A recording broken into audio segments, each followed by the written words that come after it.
भारत में रिजर्वेशन सबसे ज़्यादा इमोशनली चार्ज टॉपिक्स में से एक है।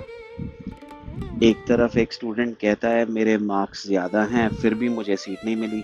दूसरी तरफ एक स्टूडेंट कहता है मेरे परिवार की कई जनरेशन्स को एजुकेशन और अपॉर्चुनिटीज से दूर रखा गया है। क्या सिर्फ आज के मार्क्स से इक्वालिटी डिसाइड होगी? तो सवाल ये है, रिजर्वेशन शुरू क्यों हुआ, किसने शुरू किया और क्या आज का रिजर्वेशन सिस्टम वास्तव में फेयर है? सबसे पहले एक इम्पॉर्टेंट क्लैरिफिकेशन, रिजर्वेशन किसी एक व्यक्ति ने शुरू नहीं किया था। ना इसे केवल डॉक्टर अंबेडकर ने शुरू किया, ना जवाहरलाल नेहरू जी ने, ना कांग्रेस ने और ना ही आजाद भारत ने। मॉडर्न एफर्मेटिव एक्शन की शुरुआत के एग्जाम्पल्स प्रिंसली स्टेट्स में दिखाई दिए जाते हैं। थोड़ा सा इतिहास हमें देखना चाहिए।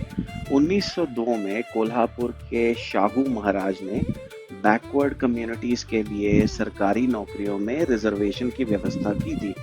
इस समय ब्रिटिश राज की सरकार थी भारत में। आगे जाके मैसूर और मद्रास प्रेसिडेंसी में भी अलग अलग कम्युनिटीज की रिप्रेजेंटेशन बढ़ाने के लिए पॉलिसीज बनाई गई। इसके बाद 1932 का पूना पैक्ट आया, जिसमें डॉक्टर अंबेडकर और गांधी जी के बीच डिप्रेस्ड क्लासेस की पॉलिटिकल रिप्रेजेंटेशन का समझौता हुआ। यानी रिजर्वेशन का कॉन्सेप्ट धीरे धीरे डेवलप हुआ है। सोशल डिस्क्रिमिनेशन, अनइक्वल रिप्रेजेंटेशन और पॉलिटिकल मूवमेंट्स के रिस्पॉन्स में। अब आते हैं वर्ण और कास्ट पर। हमारी परंपरा में 4 वर्ण बताए गए हैं, ब्राह्मण, क्षत्रिय, वैश्य और शूद्र। भगवत गीता में भी गुण और कर्म के आधार पर डिवीजन की बात आती है। मतलब व्यक्ति की क्वालिटीज, एप्टीट्यूड और ड्यूटीज के अनुसार उसका रोल तय होना चाहिए।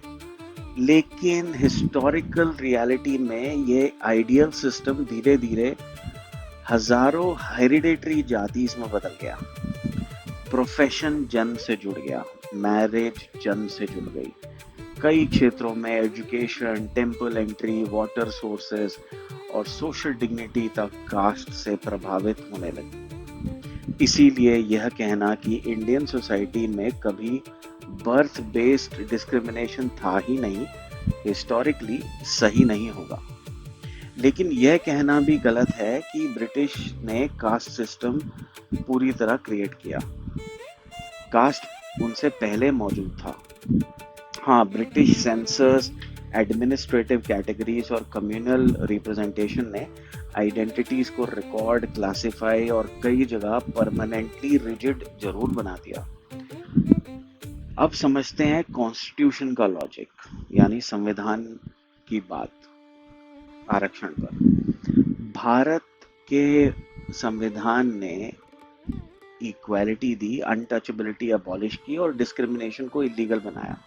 लेकिन कॉन्स्टिट्यूशन मेकर्स ने माना कि केवल ये कहना आज से सब बराबर है काफी नहीं होगा, क्योंकि यदि एक फैमिली के पास जनरेशन से एजुकेशन, लैंड, सोशल नेटवर्क और कॉन्फिडेंस है, जबकि दूसरी फैमिली को जनरेशन्स तक एक्सक्लूजन मिला है, तो दोनों को एक ही स्टार्टिंग लाइन पर मान लेना प्रैक्टिकल इक्वालिटी नहीं है। इसलिए रिजर्वेशन को हिस्टोरिकल डिसएडवांटेज करेक्ट करने के लिए एक इंस्ट्रूमेंट माना गया है। लेकिन एजुकेशन सेक्टर में रिजर्वेशन बाद में और एक्सपैंड हुआ। 1951 में आर्टिकल 15 सबसेक्शन 4 जोड़ा गया। फिर SC/ST रिजर्वेशन के साथ OBC रिजर्वेशन आया। मंडल कमीशन की रिकमेंडेशंस 1990 में लागू की गई। सेंट्रल एजुकेशनल इंस्टीट्यूशंस में broadly 15% schedule caste, 7.5% schedule tribes और 27% OBC रिजर्वेशन लागू हुआ। 2019 में इकोनॉमिकली वीकर सेक्शंस यानी EWS के लिए 10% रिजर्वेशन जोड़ा गया। अब सवाल यह है, क्या आज का सिस्टम परफेक्ट है? मेरा जवाब है बिल्कुल नहीं। यह मेरा व्यक्तिगत जवाब है। आपका अलग हो सकता है मेरे से। आज रिजर्वेशन कई जगह सोशल जस्टिस से ज़्यादा पॉलिटिकल एंटाइटलमेंट बन चुका है। सबसे बड़ी समस्या ये है कि कास्ट एक ब्रॉड इंडिकेटर तो है, तो हो सकता है, लेकिन हर व्यक्ति की एक्चुअल कंडीशन नहीं बताता। एक reserved category family financially strong, urban और हाईली एजुकेटेड हो सकती है। एक सो कॉल्ड या दूसरी ओर एक so called general category student गरीब, रूरल और फर्स्ट जनरेशन लर्नर हो सकता है। फिर भी दोनों की अपॉर्चुनिटी केवल कैस्ट सर्टिफिकेट से डिसाइड होती है। मेरे हिसाब से ये बिल्कुल अनफेयर है। यही रिजेंटमेंट पैदा होता है और इसीलिए जनरल कैटेगरी से के लोग, सभी लोग नाखुश हैं और आंदोलन करने के लिए सोच रहे हैं। दूसरी समस्या है once included almost never reviewed. कोई कम्युनिटी बैकवर्ड लिस्ट में आने के लिए पॉलिटिकल मूवमेंट करती है, लेकिन लिस्ट से बाहर निकलने के लिए कोई मूवमेंट नहीं करती। रिजर्वेशन का पर्पस कम्युनिटीज को परमानेंटली बैकवर्ड घोषित करना था ही नहीं। पर्पस था उन्हें इतना एम्पावर करना कि एक दिन रिजर्वेशन की जरूरत ही ना रहे। लेकिन ऐसा तो हो ही नहीं रहा। Everything has become a vote bank now. तीसरी समस्या, गवर्नमेंट स्कूल सिस्टम को इम्प्रूव करने की बजाय हम इनइक्वालिटी को कॉलेज एडमिशन के फाइनल गेट पर करेक्ट करने की कोशिश करते हैं। एक बच्चा weak school, poor nutrition, no English exposure, no coaching और नो डिजिटल एक्सेस के साथ 18 साल स्कूल में बिताता है। दूसरा बच्चा प्रीमियम स्कूल, कोचिंग और एजुकेटेड पेरेंट्स के सपोर्ट के साथ आता है। और फिर हम सिर्फ एंट्रेंस एग्जाम कट ऑफ के माध्यम से पूरी इनइक्वालिटी ठीक करने की कोशिश करते हैं, आंदोलन करते हैं। ये नेचुरली इम्परफेक्ट है और मैं इसको सही नहीं मानता, लेकिन इसका सॉल्यूशन रिजर्वेशन को ओवरनाइट अबॉलिश करना भी नहीं है। अगर डिस्क्रिमिनेशन और अनइक्वल एक्सेस अभी भी एग्जिस्ट करते हैं तो अचानक रिमूवल सोशल इंस्टेबिलिटी और इनजस्टिस दोनों पैदा कर सकते हैं। बेटर सॉल्यूशन क्या हो सकता है? रिजर्वेशन को सिर्फ कास्ट बेस्ड स्विच नहीं बल्कि मल्टी डायमेंशनल डिप्राइवेशन मॉडल बनाना चाहिए।